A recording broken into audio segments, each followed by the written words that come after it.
Olá, hoje a gente mergulha em 2 Samuel capítulo 7, um texto, assim, fundamental. Vamos explorar aquele momento em que o rei Davi, sabe, ele pensa em construir um templo para Deus Isso, e recebe uma resposta que, nossa, muda tudo. exatamente. É um momento interessante, Davi tá no auge, né? Já tá tranquilo no seu palácio de cedro, seguro, depois de várias vitórias. E aí ele começa a pensar, poxa, a Arca da Aliança, o símbolo da presença de Deus, ainda tá numa tenda simples.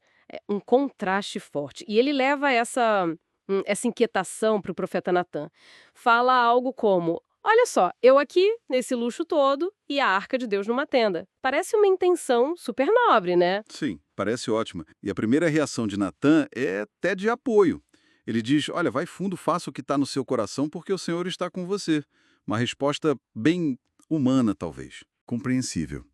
Mas aí, naquela mesma noite, pá, reviravolta. A palavra do Senhor vem para Natã com uma mensagem bem diferente. Por que essa recusa? Assim, tão direta, para um plano que parecia tão bom. Então, aí é que está o ponto fascinante.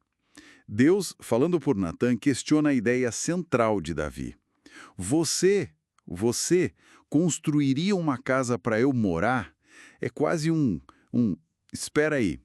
Hum, Deus lembra que, desde o Egito, a presença dele acompanhou Israel de forma móvel, numa tenda, num tabernáculo. Ele nunca pediu uma casa fixa de cedro para nenhum líder antes. O foco de Deus, claramente, não era o prédio em si. entendi. Não era sobre a estrutura física. Mas então, como Deus responde? Ele simplesmente diz não? Ou tem mais coisa aí? Você falou que ele vira o jogo sobre construir uma casa diferente? Exatamente, vira o jogo total. É uma inversão radical. Deus diz que, na verdade, ele é quem vai construir uma casa para Davi. Ah, É um jogo de palavras muito forte aqui. Davi queria construir uma casa-templo, mas Deus promete construir uma casa de dinastia, sacou? Em vez de um edifício, Deus está falando de uma linhagem real, uma que vai durar. nossa, uma casa dinastia. Isso muda tudo. E quais são os detalhes dessa promessa? Deve ser algo grandioso. São detalhes cruciais para toda a história bíblica que vem depois. Deus promete levantar um descendente direto de Davi, do corpo dele mesmo. E esse descendente, sim, esse sim construiria uma casa para o nome de Deus. Ah, então o templo ainda seria construído, mas não por Davi. Exato. Mas o mais importante vem agora. Deus estabeleceria o trono do reino desse descendente. Para sempre. Para sempre. Uau, isso é pesado. E a relação de Deus com esse futuro rei, como seria? Deus descreve uma relação muito íntima, de pai para filho.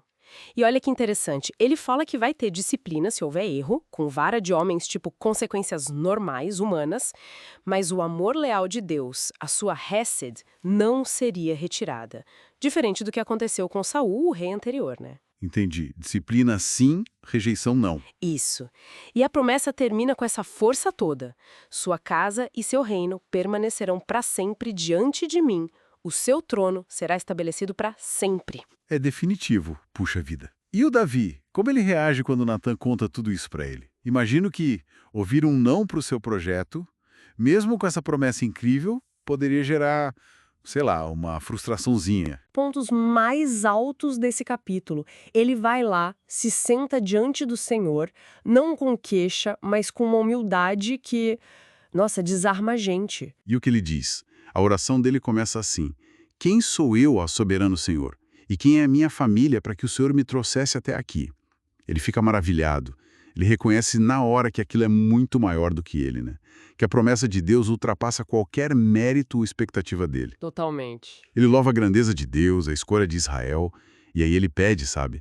Pede que Deus confirme essa promessa feita à casa dele, à dinastia dele, que ela seja abençoada para sempre. Ele se agarra à palavra de Deus. Ó soberano Senhor, tu és Deus, tuas palavras são verdadeiras. É pura fé na promessa que ele acabou de receber. Que história incrível! Então, para a gente resumir um pouco, um plano humano super bem intencionado é como que redirecionado por Deus para algo muito, muito maior.